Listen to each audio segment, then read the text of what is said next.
പാലയില് കടുത്ത ത്രികോണ മത്സരമായിരുന്നില്ലേ? അങ്ങയുടെ പ്രതീക്ഷ എങ്ങനെയാണ്? പാലയിൽ കടുത്ത ത്രികോണ മത്സരമായിരുന്നെങ്കിലും പാലായിൽ ഒരു നല്ല ഭൂരിപക്ഷത്തോടു കൂടി NDAക്ക് ജയിച്ചു വരാൻ കഴിയുമെന്നുള്ളതാണ് എന്റെ പ്രതീക്ഷ. ഭൂരിപക്ഷം എത്രയാണ് പ്രവചിക്കുന്നത്?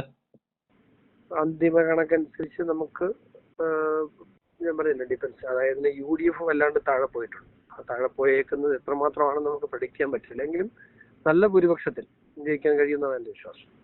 ഈ FCRI ബന്ധപ്പെട്ടുകൊണ്ടും അതോടൊപ്പം തന്നെ ബിഷപ്പുമാരുടെ നിലപാടുമായി ബന്ധപ്പെട്ടുകൊണ്ടും ഒക്കെ അങ്ങനെ ഒരു വീഴ്ച വന്നിട്ടുണ്ടോ അവരുടെ ഭാഗത്തു നിന്ന്? FCRI നമ്മളെ അങ്ങനെ സാധാരണക്കാരനെ ബാധിക്കുന്ന വിഷയമല്ലാത്തത് കൊണ്ട് തന്നെ അത് ഇവിടെ ഒരിക്കലും വോട്ടിനെ സ്വാധീനിച്ചിട്ടുണ്ടെന്ന് ഞാൻ വിശ്വസിക്കുന്നില്ല. പൊതുവെ സഭകളും പിതാക്കന്മാരും കോൺഗ്രസിന് അനുകൂലമായിട്ടൊരു നിലപാട് സ്വീകരിക്കാനായിരുന്നു പറഞ്ഞിരുന്നത്. ആര് പറഞ്ഞു? അല്ല, പൊതുവെ അങ്ങനെ ഒരു നിലപാടായിരുന്നു അവര് സ്വീകരിച്ചിരുന്നത്. എനിക്ക് അങ്ങനെ ഒരു അഭിപ്രായമില്ല. ദീപിക ആ നിലപാട് സ്വീകരിച്ചു, പക്ഷെ പിതാക്കന്മാർ ആ നിലപാട് സ്വീകരിച്ചു എന്നുള്ള അഭിപ്രായം എനിക്കില്ല. അപ്പോ അങ്ങനെ ഒരു നിലപാട് ദീപിക സ്വീകരിച്ചതിന്റെ പേരിൽ UDFന് ഒരു എഡ്ജ് ഉണ്ടാവുമോ? അങ്ങനെ ഒരു നിലപാട് സ്വീകരിച്ചതിന്റെ പേരിൽ ദീപിക എന്തെങ്കിലും കാണിച്ചു UDFന് എഡ്ജ് ഉണ്ടാകുന്നുണ്ട് കാര്യം. ദീപിക എഴുതി വെച്ചാണെങ്കിൽ UDFന് 100 സീറ്റ് കിട്ടണം. അതെന്താണെന്ന് കിട്ടില്ലല്ലോ. ഇവിടെ ഒരു കാരണവശാലും കോൺഗ്രസ് അധികാരത്തിൽ വരുന്ന സാഹചര്യം ഉണ്ട് എന്ന് ഞാൻ ഇപ്പോൾ വിശ്വസിക്കുന്നു. അപ്പോ കോട്ടയം ജില്ലയിൽ മൊത്തത്തിൽ പൂഞ്ഞാറും പാലയിലും ആയിരുന്നല്ലോ ഒരു കടുത്ത മത്സരം നടന്നിരുന്നത്. അപ്പോ ബാക്കി മണ്ഡലങ്ങളിലും BJPയുടെ സീറ്റ് പ്രതീക്ഷകൾ എങ്ങനെയാണ് മൊത്തത്തില്? അല്ല, അത് ഇപ്പോഴത്തെ ഒരു സാഹചര്യം നമുക്ക് 8 മുതൽ 20 സീറ്റ് വരെയാണ് BJPക്ക് വിജയ സാധ്യതയായി പ്രവചിക്കപ്പെടുന്നത്. ഞങ്ങൾക്ക് അതിനേക്കാൾ കൂടുതലാണ് ഞങ്ങളുടെ പ്രവചനം. ഞങ്ങൾക്ക് പ്രതീക്ഷയുള്ളത് സ്വാഭാവികമായിട്ടും ത്രികോണ മത്സരം നടക്കുന്ന സാഹചര്യത്തിൽ നമുക്ക് ഒരു നല്ല പ്രതീക്ഷ. എന്താണെങ്കിലും കേരളത്തിന്റെ ഒരു മുഖ്യധാര രാഷ്ട്രീയത്തിലേക്ക് NDA എന്നുള്ള മുന്നണി മാറി എന്നുള്ള കാര്യത്തിൽ ഒരു സംശയം വേണ്ട. 30 സീറ്റുകളിലടക്കം BJP നിർണായക സ്വാധീനമാണല്ലോ. അപ്പോൾ അവിടെ 46 സീറ്റുകളിൽ വളരെ നിർണായകമായ മത്സരമാണ് BJP കാഴ്ചവെച്ചിട്ടുള്ളത്. പിന്നെ റിസൾട്ടിനെ സംബന്ധിച്ച് ഇനി നമുക്ക് അങ്ങനെ പറയാൻ പറ്റില്ല. എന്താണെങ്കിലും റിസൾട്ട് വരുമ്പോൾ നമുക്ക് ബാക്കി കാര്യങ്ങൾ എഴുതിയെത്താം. അങ്ങനെയാണെങ്കിലും ഒരു മുന്നണി സംവിധാനം എന്ന നിലയിൽ അജയ്യമായ ഒരു ശക്തിയായി തെരഞ്ഞെടുപ്പോടുകൂടി BJP മാറി. അടുത്ത തെരഞ്ഞെടുപ്പിൽ ഒരു കാര്യം നമുക്ക് ഉറപ്പിച്ച് പറയാം, ഇവിടെ 2 മുന്നണികളെ ഉണ്ടാവുള്ളൂ. അതിലൊന്ന് BJP ആയിരിക്കും, അല്ലെങ്കിൽ NDA ആയിരിക്കും. ഏതായിരിക്കും തകരുന്ന മുന്നണി? ഏതായിരിക്കും? CPM ആണോ അതോ കോൺഗ്രസ് ആണോ? അത് പറയാൻ പറ്റില്ല. ഡിഫൻസ് ഈ തെരഞ്ഞെടുപ്പിനെ ആശ്രയിച്ചിരിക്കും. ഈ തെരഞ്ഞെടുപ്പിൽ ആര് അധികാരത്തിൽ വരുന്നോ മറ്റേ മുന്നണി തകരും. BJPക്ക് അപ്പോൾ ഒരു 20 സീറ്റ് ഷുവർ ആണല്ലേ ഇപ്പൊ ഈ പ്രാവശ്യത്തെ തെരഞ്ഞെടുപ്പിൽ? അല്ല, ഞാൻ പറഞ്ഞില്ലേ, 2 മുതൽ 20 സീറ്റ് വരെ ടൈറ്റ് ഫൈറ്റ് ആണ്. ഇപ്പൊ ഇന്റലിജൻസിന് ഉൾപ്പെടെയുള്ള സ്റ്റേറ്റ് സ്പെഷ്യൽ ബ്രാഞ്ച് ഉൾപ്പെടെയുള്ള റിപ്പോർട്ടുകൾ അങ്ങനെയാണ് നിൽക്കുന്നത്. അപ്പൊ അത് മാത്രമല്ല, ആർക്കും വ്യക്തമായി 2 മുന്നണിക്കും വ്യക്തമായ ഒരു ഭൂരിപക്ഷം ഉണ്ടാകുന്ന സാഹചര്യം ഉണ്ടാകില്ല.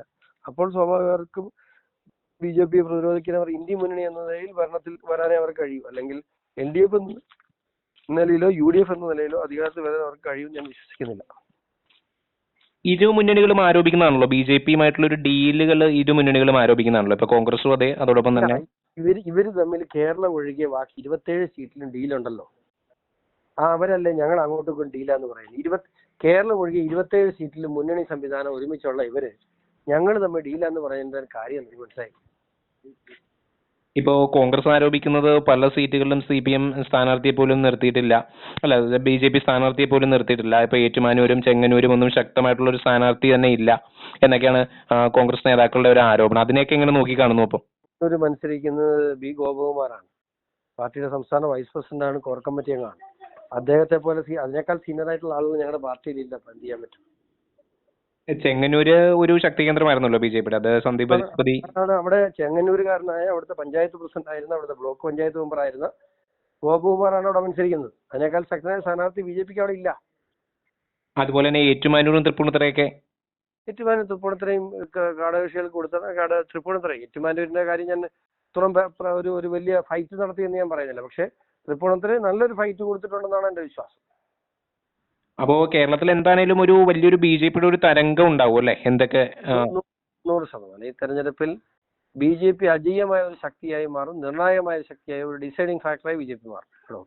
ഒരു ന്യൂനപക്ഷ കൺസോൾട്ടേഷൻ ഉണ്ടായിട്ടുണ്ടോ എന്ന് തോന്നുന്നുണ്ടോ? പ്രത്യേകിച്ച് മലബാറിലൊക്കെ മുസ്ലിം സമൂഹത്തിന്റെ ഭാഗത്തു നിന്നുമൊക്കെ. എല്ലാ കാലത്തും ഏതെങ്കിലും ഒരു മുന്നണിയുടെ ഭാഗത്ത് അവർ ചെരിയില്ലോ. അങ്ങനെ ഒരിടത്ത് ചെരിഞ്ഞാൽ മാത്രമല്ലേ ഇവിടെ BJP പ്രതിരോധിക്കാൻ പറ്റൂ. അതിപ്പോ ഒരു പൊളിറ്റിക്കൽ ഇസ്ലാം മൂവ്മെന്റ് ആണ്. കേരളത്തിലെ BJP പ്രദർശിക്കാൻ എല്ലാ തെരഞ്ഞെടുപ്പും കഴിഞ്ഞ 2016-ലും 2021-ലും അവർ CPM-നൊപ്പമായിരുന്നു. ഈ തെരഞ്ഞെടുപ്പിൽ ഞാൻ മനസ്സിലാക്കുന്നിടത്തോളം അവർ UDF-നൊപ്പമാണ്. ജമാഅത്തെ ഇസ്ലാമിയാണ് അതിന് നേതൃത്വം കൊടുക്കുന്നത്. ശോഭാ സുരേന്ദ്രനുമായിട്ട് ബന്ധപ്പെട്ടിട്ടുള്ള പ്രശ്നങ്ങളൊക്കെ ഒരു BJP-യെ കുഴപ്പത്തിലെത്തിച്ചോ ചെറിയ രീതിയിലെങ്കിലും? ഞാൻ സത്യം പറഞ്ഞാൽ ഇലക്ഷൻ കഴിഞ്ഞിട്ടാണ് ഇത്തരത്തിലുള്ള വിവാദങ്ങൾ ഉണ്ടായത് പോലും നമ്മൾ അറിയുന്നത്. കാരണം നമ്മളെ അത്ര പോലും ബാധിച്ചിട്ടില്ല. അപ്പൊ അവിടെയും ശക്തമായിട്ടുള്ള ത്രികോണ മത്സരമാണെങ്കിലും ഒരു അധികാരത്തിൽ അവര് തെരഞ്ഞെടുക്കപ്പെടും അല്ലേ? ശോഭ ചേച്ചി നല്ല ഭൂരിപക്ഷം. അപ്പോ മൊത്തത്തിൽ BJP-ക്ക് മന്ത്രിസഭ ഉണ്ടാക്കാനായിട്ടുള്ള ഒരു സീറ്റ് ലഭിച്ചില്ല. അതൊന്നും ഞാൻ അവകാശപ്പെടുന്നില്ല. പക്ഷെ ഇവിടുത്തെ പ്രതിപക്ഷം BJP ആയിരിക്കും എന്നുള്ളതാണ് എന്റെ വിശ്വാസം. മുഖ്യ പ്രതിപക്ഷം BJP തന്നെ ആയിരിക്കും. അതെ, കാരണം അവർക്ക് ഒരുമിച്ചാൽ മാത്രമേ മന്ത്രിസഭ രൂപീകരിക്കാൻ കഴിയൂ. അപ്പൊ ഈ ന്യൂനപക്ഷങ്ങളുടെ ഈ ഒരു കൺസോൾട്ടേഷൻ എങ്ങനെയാണ് BJP പ്രതിരോധിക്കുന്നത്? മറുഭാഗത്ത് ഒരു കൺസോൾട്ടേഷൻ വഴിയാണ്. അല്ല, അത് BJP-യെ ഇനിയും മുസ്ലിം സമുദായവും അവർക്ക് മുസ്ലിം കൺസോൾട്ടേഷൻ ഉണ്ടാകുന്നത് BJP വിരുദ്ധത പറഞ്ഞുകൊണ്ടാണ്. അപ്പൊ ആ വിരുദ്ധതയിൽ ഇവിടുത്തെ ന്യൂനപക്ഷ വിഭാഗത്തിൽ നാഷണലിസ്റ്റുകളായ ഈ രാജ്യത്തെ സ്നേഹിക്കുന്ന നല്ലൊരു സമൂഹം, ഇസ്ലാം സമൂഹമുണ്ട്. അവരെ കാര്യങ്ങൾ പറഞ്ഞ് മനസ്സിലാക്കാൻ അവരുമായിട്ട് സമ്പർക്കം നടത്തി കൂടുതൽ കാര്യങ്ങൾ അവർക്ക് ഈ നടക്കുന്ന രാജ്യവിരുദ്ധ പ്രവർത്തനമാണെന്നും ഇവരുടെ ലക്ഷ്യം രാജ്യവിരുദ്ധതയാണെന്നും ബോധ്യപ്പെടുത്താൻ കഴിഞ്ഞാൽ തീർച്ചയായിട്ടും അതിനകത്ത് നമുക്കൊരു കൺസൾട്ടേഷൻ ഉണ്ടാക്കാൻ കഴിയും. തിരിച്ച് ക്രൈസ്തവ സമൂഹത്തിന് ഒരുപാട് ആശങ്കകൾ നിലനിൽക്കുന്നുണ്ടോ? ഇപ്പൊ FCRI-യുമായി ബന്ധപ്പെട്ടുകൊണ്ടും അവരുടെ പ്രോപ്പർട്ടീസുമായി ബന്ധപ്പെട്ടുകൊണ്ടും ഒക്കെ സഭകൾക്ക് ഒരുപാട് ആശങ്കകൾ നിലനിൽക്കുന്നതായിട്ട് തോന്നിയിട്ടുണ്ടോ? അങ്ങനെ മാന്യമര്യാദയ്ക്ക് സ്ഥാപനങ്ങൾ നടത്തുന്ന ആർക്കും ഇവിടെ ഒരു ആശങ്കയില്ല. അപ്പോ സമ്പൂർണ്ണമായിട്ടും ക്രൈസ്തവ സമൂഹത്തിന്റെ വലിയൊരു ശതമാനം വോട്ട് BJP-ക്ക് ലഭിച്ചിട്ടുണ്ടാവണം അല്ലെ? മികച്ച സ്ഥാനാർത്ഥിമാരെ നമ്മൾ അവതരിപ്പിക്കാൻ കഴിഞ്ഞിടത്തെല്ലാം നല്ല ശതമാനം വോട്ടുകൾ ലഭിച്ചിട്ടുണ്ട്. അപ്പോ ഈ പറയുന്ന ക്രൈസ്തവ സമൂഹത്തിൽ നിന്നുകൊണ്ട് ഒരുപാട് MLA-മാർ ഉയർന്നു വരാനും ചാൻസ് ഉണ്ട്. അല്ല, ഞാൻ പറഞ്ഞില്ലേ, മികച്ച സ്ഥാനാർത്ഥിമാരെ നമ്മൾ അവതരിപ്പിച്ചിടത്തെല്ലാം നമുക്ക് നല്ല മുന്നേറ്റം ഉണ്ടാക്കാൻ കഴിയും ഈ തെരഞ്ഞെടുപ്പ്. അപ്പോ ഒരു മുഖ്യ പ്രതിപക്ഷമായിട്ടുണ്ടെന്നുണ്ടെങ്കിൽ BJP ഒരു മുഖ്യ പ്രതിപക്ഷമായിട്ടുണ്ടെന്നുണ്ടെങ്കിൽ എന്തൊക്കെയായിരിക്കും ഭാവി പരിപാടികൾ BJP-യുടെ കേരളത്തില്? അല്ല, BJP-ക്ക് BJP-യുടേതായ പോളിസിയിൽ നിന്നുകൊണ്ട് പോകുന്നല്ല. അത് മുഖ്യ പരിപാടി ഒരു പൊതുമിനിമം പരിപാടിയുടെ അടിസ്ഥാനത്തിലല്ല. BJP ഒരു പോളിസിയിൽ നിൽക്കുന്ന രാഷ്ട്രീയ പ്രസ്ഥാനമാണ്. അത് തെരഞ്ഞെടുപ്പ് കഴിഞ്ഞ തെരഞ്ഞെടുപ്പിന്റെ ആനുകാലികമായ അർത്ഥത്തെ സാഹചര്യം എന്തൊക്കെയാണ്, എന്ത് നിലപാട് സ്വീകരിക്കും എന്നൊക്കെ ചർച്ചയിലൂടെ നടക്കേണ്ടതല്ലേ. പെട്ടെന്ന് നമുക്കിപ്പോ ഒരു സുപ്രഭാതം കൊണ്ട് പറയാൻ കഴിയുന്നല്ലോ. പക്ഷെ ഇപ്പോഴും കോൺഗ്രസും CPM-ഉം ഒക്കെ BJP ഒരു ന്യൂനപക്ഷ വിരുദ്ധ ചാപ്പയടിക്കുകയാണ് ചെയ്യുന്നത് സ്വാഭാവികമായിട്ട്. അപ്പൊ അതിനൊക്കെ ആ ചാപ്പയടിക്കുന്ന അവസാന തെരഞ്ഞെടുപ്പായിരിക്കും. അപ്പോൾ ന്യൂനപക്ഷങ്ങളുടെ ഒരു വലിയൊരു പിന്തുണ BJP-ക്ക് ലഭിച്ചിട്ടുണ്ടെന്നുള്ളത് ഉറപ്പാക്കി. അല്ല, ഇനി ഒരു തെരഞ്ഞെടുപ്പിൽ അത് പറയാൻ അവർക്കുണ്ടാവില്ല, പേടിക്കണ്ട.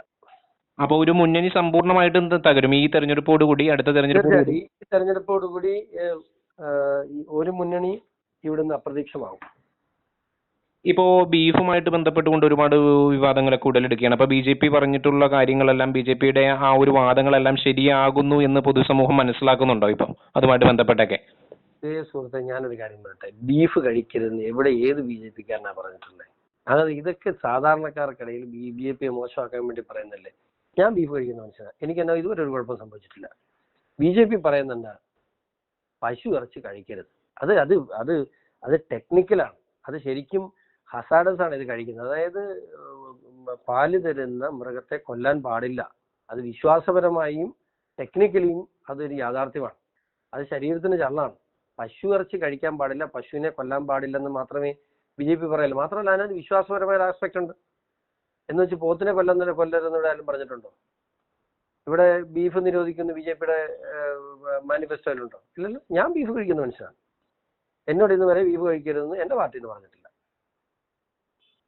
സാധാരണക്കാർക്കിടയിൽ തെറ്റിദ്ധാരണ ഉണ്ടാക്കാൻ വേണ്ടി ഓരോന്ന് പറഞ്ഞു നടക്കുന്നില്ല.